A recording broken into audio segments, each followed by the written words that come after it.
यह कहानी एक छोटे से गांव की है, जहां एक बच्ची जिसका नाम मीरा था, अपने माता पिता के साथ रहती थी। मीरा का दिल बहुत बड़ा था और उसकी आंखों में सपने थे। वह हमेशा आसमान को देखती और तारे गिनने की कोशिश करती। उसकी दादी उसे बताया करती थी कि आसमान के हर तारे में एक कहानी छिपी है। एक रात, जब मीरा छत पर सो रही थी, उसने देखा कि एक तारा बहुत ही तेज चमक रहा है। वह तारे की ओर देखती रही और अचानक तारे ने एक सुंदर चमकदार धागे में बदलकर मीरा के पास आकर उसे छू लिया। मीरा को बहुत आश्चर्य हुआ, लेकिन उसने साहस जुटाया और उस धागे को पकड़ा। जैसे ही उसने धागा पकड़ा, वह अपने आप को एक जादुई दुनिया में पाया। वहां पर चारों ओर सुंदर फूल थे, हरे भरे पेड़ थे और हर जगह पर तितलियां उड़ रही थीं। मीरा ने देखा कि उस दुनिया में सारे जीव जंतु बात कर रहे थे। एक छोटी सी चमकदार परी ने आकर मीरा का स्वागत किया और कहा, स्वागत है, मीरा। यह हमारी जादुई दुनिया है। तुमने तारे के धागे को पकड़ा और यहां आ गई। मीरा ने परी से पूछा, यह जगह कौन सी है और मैं यहां कैसे आई? परी ने मुस्कुराते हुए कहा, यह सपना लोक है।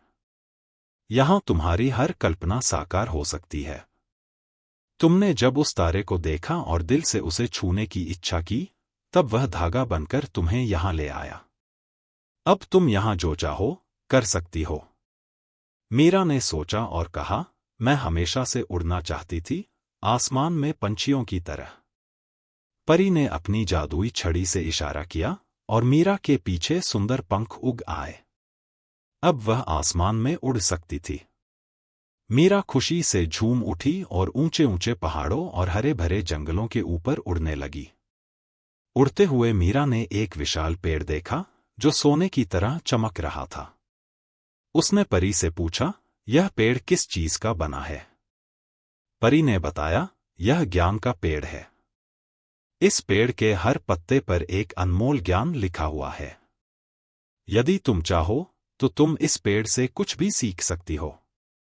मीरा ने पेड़ के पास जाकर उसकी पत्तियों को पढ़ना शुरू किया। हर पत्ती पर एक नई कहानी थी, एक नई शिक्षा थी। मीरा ने वहां से कई कहानियां सीखी और उसकी समझ और गहरी हो गई। मीरा को वहां पर समय का पता ही नहीं चला। वह जादुई दुनिया में घूमती रही, सीखती रही और नई चीजें अनुभव करती रही। वहां उसने अनेक दोस्तों को बनाया, जिनमें से कुछ थे बर्फ के फूल, जो मीरा को ठंडा महसूस कराते थे, और एक जादुई बाग, जो मीरा की रक्षा करता था। फिर एक दिन, जब मीरा नदी के किनारे बैठी थी, उसने सोचा कि उसके माता पिता भी उसे खोज रहे होंगे। उसे घर वापस जाना चाहिए। लेकिन उसे इस जादुई दुनिया को छोड़ने का दुख भी हो रहा था। परी ने मीरा के दिल की बात समझ ली और कहा, मीरा, हम जानते हैं कि तुम्हें अपने परिवार की याद आ रही है। तुम वापस जा सकती हो।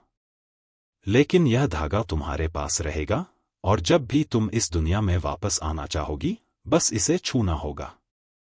मीरा ने परी का धन्यवाद किया और परी ने उसे एक चमकदार कांच का टुकड़ा दिया, जिसमें वह जादुई धागा लिपटा हुआ था। फिर परी ने उसे आशीर्वाद दिया और कहा, जब भी तुम्हें किसी कठिनाई का सामना करना पड़े, यह कांच तुम्हारी मदद करेगा। मीरा ने कांच को कसकर पकड़ा और जैसे ही उसने धागे को छुआ, वह वापस अपने घर की छत पर आ गई। उसने चारों ओर देखा, सब कुछ वैसा ही था जैसा उसने छोड़ा था, लेकिन उसके पास अब वह जादुई कांच था। उस दिन के बाद से मीरा ने अपने जीवन को एक नए दृष्टिकोण से देखा। उसने वह सब कुछ सीखा जो उसने जादुई दुनिया में देखा था, और वह अपने गांव में एक समझदार और सहायक बच्ची के रूप में पहचानी जाने लगी।